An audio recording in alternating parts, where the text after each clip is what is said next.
MBG here today with a look at the newest White Dwarf. This is issue 31 for the end of August 2014, and of course now we get to see Nagash's lieutenants, which are pretty neat. Some new storyline. They've kind of worked some stuff into all of this, like different basically how he was re-raised again this time, and the whole storyline behind it, which was really cool because Phil Kelly, you know, is a great storyteller in and of itself, and the whole fact that he really broke it down, like what's kind of happening now, is pretty neat to see. And these new models are pretty spectacular, and I find it was kind of weird that the guy that actually sculpted these was the guy that did a lot of the new Orc stuff for the second wave of Orc, like the mech guns and shock attack gun guy and things like that. So that was pretty cool to see that he can really switch gears, and quite the ability on that gentleman there. So we've got the new releases, the Mortarchs of Nagash, which are basically like his horsemen, so to speak, and we'll get into that in a second. Then a couple of different things, like they're coming out with a new box set, which is basically just like a big undead battle force kind of thing. The Black Host, yet another one, a whole bunch of stuff like that. Some other things that, you know, are pretty much direct only. Phil Kelly's weaving the tale of Nagash himself. I actually don't think Phil Kelly wrote the Nagash novels. I want to say it was. I'll have to look that one up, but I want to say it wasn't Phil Kelly. But they were still pretty good. I want to say one of them was Mike Lee. I don't know, so much to remember, right? And then it goes into another paint splatter, which was really good for Manfred, which I guess is kind of the biggest of all the releases for next week. So we've got all that, and here he is right here, Manfred von Karstein, on super crazy, I guess, what do they call this guy now? They were saying something here. Oh, the Dread Abyssal? The Dread Abyssal. So there you go. But in 40k terms, that's a Helldrake.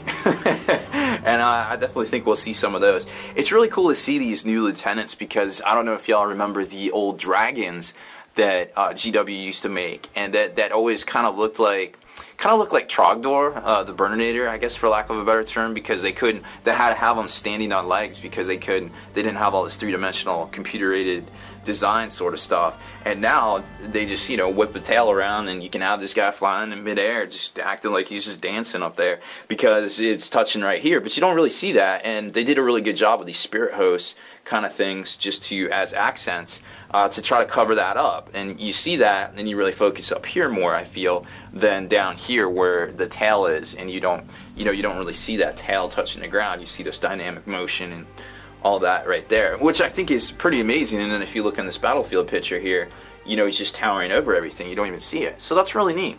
And I think this harkens back to the days of where everybody had a dragon, they had a rider, and they were just, you know, running around the battlefield, you know, just being a baller. And that's pretty cool to see. And now we get three of them. Archon the Black, which was I guess he was basically his first lieutenant, the guy that drank the elixir of mortality, or undeath, whichever you want to call it, second, next to Nagash himself.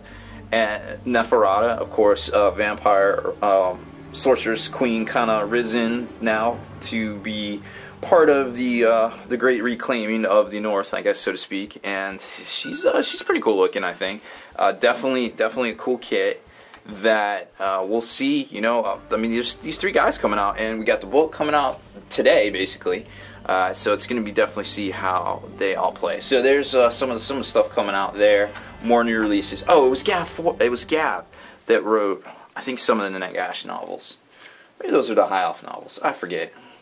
Here's Phil Kelly's article, which was really good. A lot of backstory on Nagash himself, which, you know, it was true. A lot of Nagash's deeds are very well known, but his battle with Sigmar actually wasn't, where he was killed by Sigmar. I think Sigmar was actually the only dude that actually managed, you know, human that actually managed to kill him. But he did suffer a wound that I guess never actually healed, from what I remember. They didn't talk about it there, but I think that was the old lore. Who knows with the new lore?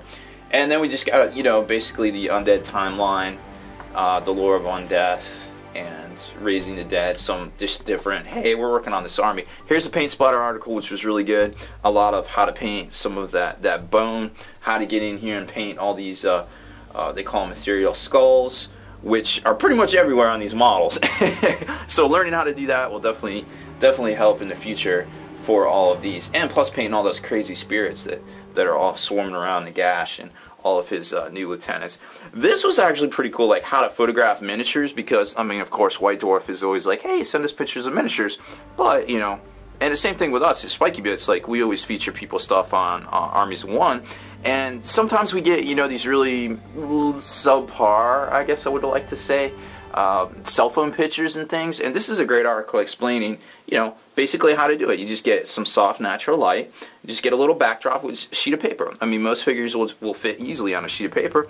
You just kind of prop it up against something, here a Citadel carrying case, and you just take a picture straight on, which is super easy, right?